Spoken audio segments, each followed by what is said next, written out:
हम गुंजन चौधरी मैथिली गुंजन चैनल पर एकटा छठ माता के गीत प्रस्तुत करऽ जाइ छी।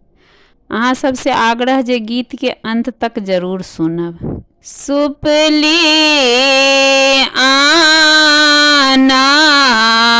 गेली हो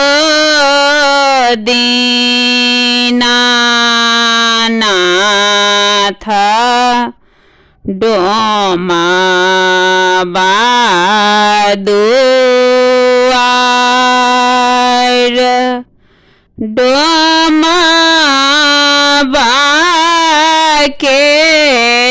बेटवा हो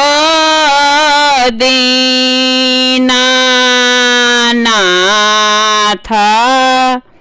लेला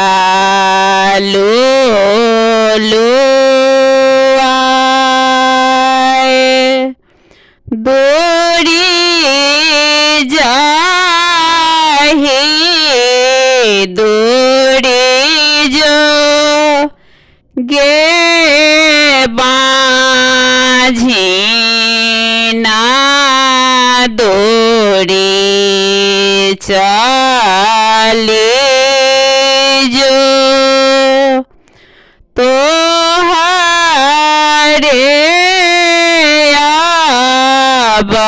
आबाईते गे बाझीना डोमिनिया भेलाऊ बाझ ढकना आना गेली हो दीनानाथ कुम्हारा दुआर कुम्हारा के बेटवा हो दीनानाथ लेला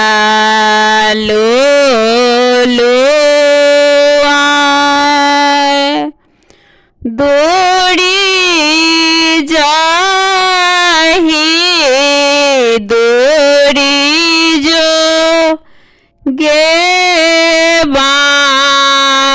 बाझीना दूरी चली जो तोहरे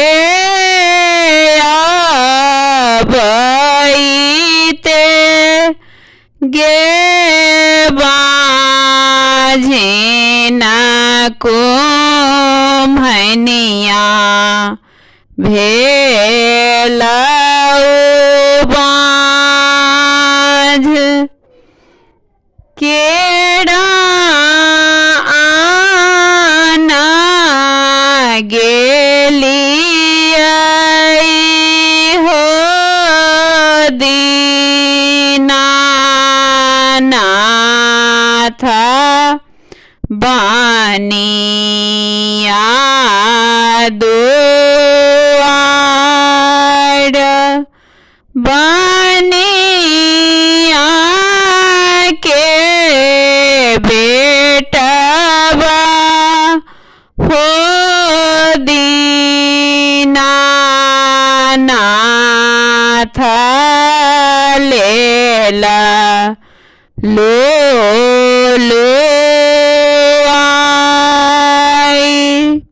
दूरी जाही दूरी जो गे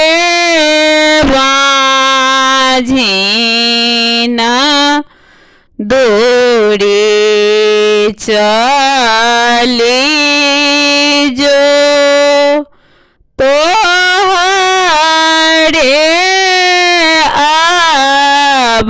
आबाईते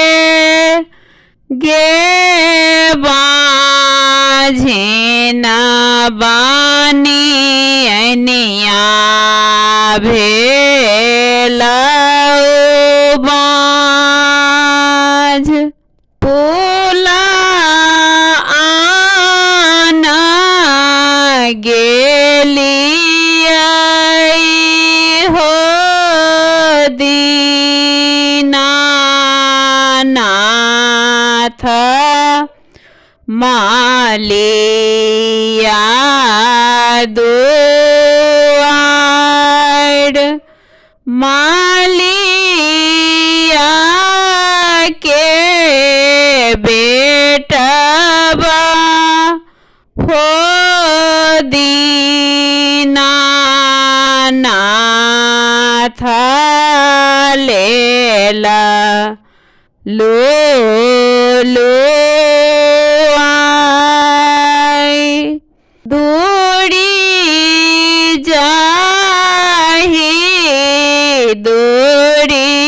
जो गे बाझिना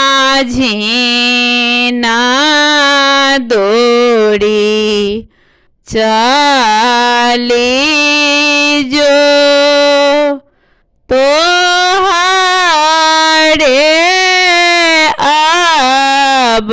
आबईते गे